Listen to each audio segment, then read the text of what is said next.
From JBS Studios in Greater New York, this is the JBS News Update with Teisha Bader. I'm Teisha Bader with the JBS News Update for Wednesday, July the 29th, 2020.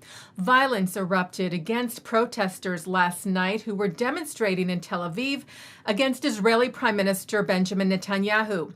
3 suspects were arrested. Protesters say they were attacked with glass bottles, clubs, and mace. At least 5 of them were hospitalized, including 2 reportedly with stab wounds to their backs. The attackers are believed to be from the far right. The Prime Minister denounced the violence, writing on Facebook, "I expect the police to get at the truth and bring to justice those responsible. There's no room for violence for any reason." The Prime Minister further wrote, at the same time, there's no room for incitement or threats of murder, explicitly or implicitly, against me and members of my family, including the shameful threat of crucifixion made today in Tel Aviv. Netanyahu was referring to an art piece that was installed in Tel Aviv's Rabin Square this morning that shows the Prime Minister at a large banquet table, seemingly a reference to Jesus' Last Supper. Israel's defense minister and alternate Prime Minister Benny Gantz said of the violence yesterday, a line was crossed when citizens exercising their right to protest were attacked by organized criminal gangs.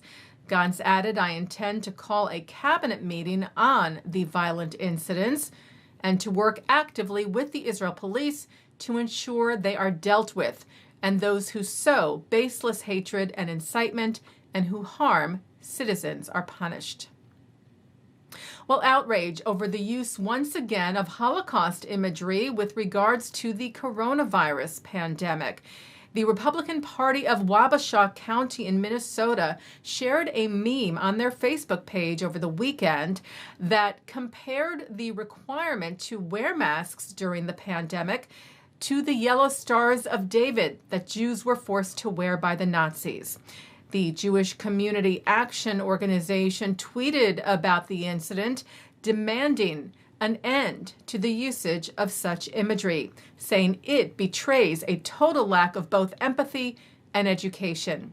The post was removed Monday, and chairwoman of the Minnesota Republican Party, Jennifer Carnahan, said the Wabasha group believed their page had been hacked. But yesterday, Carnahan tweeted that upon further investigation, it was discovered that the offensive picture was posted by a board member who has resigned effective immediately at our request. And Carnahan also posted an apology writing, "We are saddened by the vitriolic post and hope as we move forward that Republicans and Democrats alike will maintain the highest level of integrity, respect, and sensitivity." Israel's President Rivlin hosted a program with the Jewish People Policy Institute, his annual pre-Tisha B'Av study session, marking the 9th day of the Hebrew month of Av, which commemorates the destruction of both the first and second temples in Jerusalem. Rivlin was joined yesterday for the virtual session by the head of the Jewish Agency, Isaac Herzog, former CEO of the Rabbinical Assembly, Rabbi Julie Schoenfeld, president of the Union for Reform Judaism, Rabbi Rick Jacobs, and others. Rivlin spoke of the coronavirus pandemic and other challenges facing the state of Israel. He said, "We will get through this crisis together." And reaching out as well to Jews in the diaspora, Rivlin said, "Our destiny is shared. Our mission is shared. We know how difficult it is to deal with your crisis, and we send you an embracing, loving, and supportive brotherly hand." And we will broadcast services for Tisha B'Av tonight on JBS. We invite you to participate in a service from the Hampton Synagogue with remarks from Rabbi Mark Schneier and a reading of Eicha, Lamentations, as well as the music of the Orthodox a cappella group, the Maccabees. And then a service tomorrow, Thursday morning at 11 a.m. as well. Looking now at other programming for tonight on JBS for Wednesday, July the 29th at 7 o'clock, former IDF Major General Elazar Stern briefs American cadets on the current state of the Israeli Armed Forces.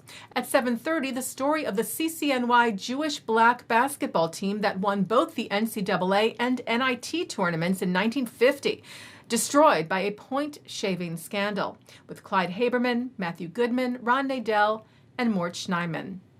At 9, Mark Golub speaks with Israeli Consul General Dani Dayan as he concludes 4 years of service at the Israeli consulate in New York at the end of this month. Dayan offers his assessment of American Jewry and of the future of the American-Jewish relationship to Israel. And coming up next, it's Thinking Out Loud. And that's the JBS News Update for Wednesday, July the 29th, 2020. I'm Teisha Bader. Stay healthy, stay well.